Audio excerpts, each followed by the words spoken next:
ஓம் சாய்ராம். ஒரு அன்பர் கேட்குறாரு கேள்வி, திருப்பாவையை மார்கழி மாதத்தில் மட்டும்தான் படிக்கணுமா, மற்ற நாட்களில் மற்ற மாதங்களில் படிக்கலாமா அப்படின்னு ஒரு அன்பர் கேட்குறார். இது என்ன கேள்வி? பகவானை பாடக்கூடிய, அவருடைய புகழை பாடக்கூடிய அந்த நல்ல பாடல்களை பாடுறதுக்கு 4 நட்சத்திரம் வேணுமா என்ன? அதெல்லாம் தேவையே இல்லை.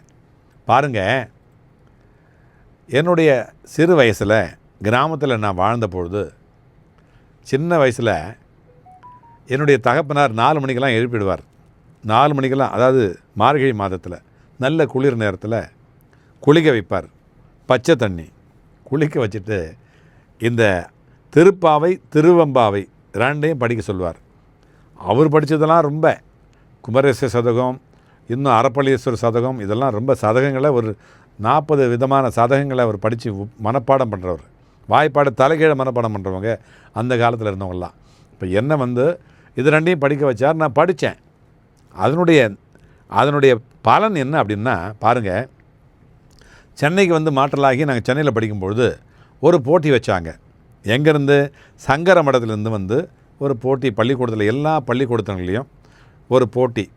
என்ன போட்டின்னா, இந்த திருப்பாவை திருவெம்பாவை 30ஐயும் சொல்கிறது மனப்பாடமாக ஒப்பி வைக்கிறது யாரோ அவங்களுக்கு பெரியம்மா கையில் ஒரு வெள்ளி நாணயம் பரிசாக கொடுக்கப்படும் அப்படின்னு சொல்லிட்டு போட்டு வச்சுருந்தாங்க. அப்போது நாங்கள் ஒரு கிட்டத்தட்ட ஒரு 50 ஸ்டூடெண்ட்ஸ் நாங்கள் தயாராக இருந்தோம். அப்போ ஒருத்தரும் படித்தாங்க. அவங்க எல்லாருக்கும் டீச்சருக்கு நேரம் இருக்காது இல்லையா? அதனால் முதல் பாட்டை சொல்லு, 27வது பாட்டை சொல்லு. 27 பார்த்தீங்கன்னா ஒரு சிற்றஞ்சிறுகாலம் இருக்கு இல்லையா, கூடாரை வெல்லும் அப்படின்னு சொல்லிட்டு இருக்குது.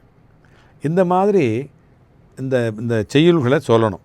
நான் எடுத்த உடனே அப்படியே அழகாக சொல்ல ஆரம்பிச்சிட்டேன். எல்லோரும் சொன்னாங்க. எடுத்த உடனே நான் ரொம்ப அழகாக ராகத்தோடு பாடவும் அந்த டீச்சருக்கு ரொம்ப பிடிச்சி போயிட்டு, 1 சொல்லு, 3வது பாட்டு சொல்லு, 27வது பாட்டு சொல்லு, கடைசியில் சொல்லு, வங்கக்கடல் கணிந்த மாதவனை கேசவனை தெங்கள் திருமுகத்து சேயார் சென்றிரஞ்சி அங்க பொறைகொண்ட ஆட்சை அணிபதுவை பங்கமல தென்திரையில் பட்டர்பிரான் கோதை சொன்ன சங்க தமிழ் மாலை 30ம் தப்பாமே இங்கேயும் பரிசுரைப்பார் 2 மால்வதித்தோள் செங்கன் திருமுகத்து செல்வத் திருமாலால் எங்கும் திருவருள் பெற்றின்புருவர் எம்பாவாய் கோதை பிறந்தவூர் கோவிந்தர் வாழுமூர் சோதி மணிமாடம் தோன்றுமூர் நீதியால் நல்ல பக்தர் வாழுமூர் நான்மறைகள் ஓதுமூர் வில்லிபுத்தூர் வேதக்கோனூர் பாதகங்கள் தீர்க்கும் பரமநடி காட்டும் வேதமனைத்துக்கும் வித்தாகும் கோதை தமிழ் 5 அறியாத மானிடரை வையம் சுமப்பதும் வம்பு திருவாடி பூரத்து ஜெகத்துதித்தாள் வாழியே திருப்பாவை 30ம் செப்பினாள் வாழியே பெரியாழ்வார் பெற்றெடுத்த பெண்பிள்ளை வாழியே பெரும்பூதூர் மாமனுக்கு பின்னானாள் வாழியே என்ன 143 உரைத்தாள் வாழியே உயரரங்கக்கே கண்ணி உந்தளித்தாள் வாழியே மறுவாரும் திருமல்லி வடநாடி வாழியே வன்புதுவை நகர்கோதை மலர்ப்பதங்கள் வாழியே அடியார்கள் வாழ அரங்க நகர் வாழ சடகோபன் தந்தமிழ் நூல் வாழ கடல் சூழ்ந்த மண்ணுலகம் வாழ மணவாள மாமுனியே இன்னும் ஒரு நூற்றாண்டிரும் அப்படின்னு நிறைய எங்கள் தகப்பனார் 4000 திவ்ய பிரபந்தத்தில் கிட்டத்தட்ட பாதிக்கு மேலே சொல்லுவார். அந்த மாதிரி சொன்ன உடனே அந்த முதல் பரிசு எனக்கு தான் கிடைச்சிது. அது பெரும் பாக்கியம். அது இன்னும் எங்கள் வீட்டில் இருக்குது. பெரியவா கொடுத்தது, காஞ்சி பெரியவா கொடுத்து அவர் கையால் கொடுத்தது. அது பெரிய பாக்கியம். அது மாதிரி ஆண்டாள் கொண்டிருந்த கிருஷ்ண பக்தியை வெளிப்படுத்துகின்ற நூல் தான் திருப்பாவை. இதை பாடினா தீங்கின்றி நாடலாம் திங்கள்மும் மாறி பெய்யும், நீங்காத செல்வம் கிடைக்கும், கன்னிப் பெண்களுக்கு விரைவில் மனவாழ்வு கூடும், கைகூடும்.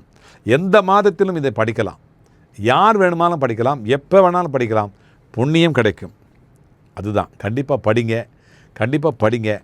நல்ல விதமாக நல்ல ஒரு சந்தோஷமாக இருங்க, உற்சாகமாக இருங்க, ஆண்டாளை மாதிரி பக்தியோடு இருங்க, சாயப்பாக்கிட்ட நம்பிக்கையோடு இருங்க. சந்தோஷம் கண்டிப்பாக தானாக வரும், மலரும், வாழ வைக்கும். சரியா? மீண்டும் அடுத்த ஒரு பதிவில் சந்திப்போம், சிந்திப்போம், செயல்படுவோம், வெற்றி பெறுவோம். வாழ்க வளமுடன், வளர்க நலமுடன். உங்கள் சாய்ராம்ஜி, வண்டலூர் வழித்துணை பாபா கூட்டு பிரார்த்தனை கோபுரத்திலிருந்து. ஜெய் சாய்ராம்.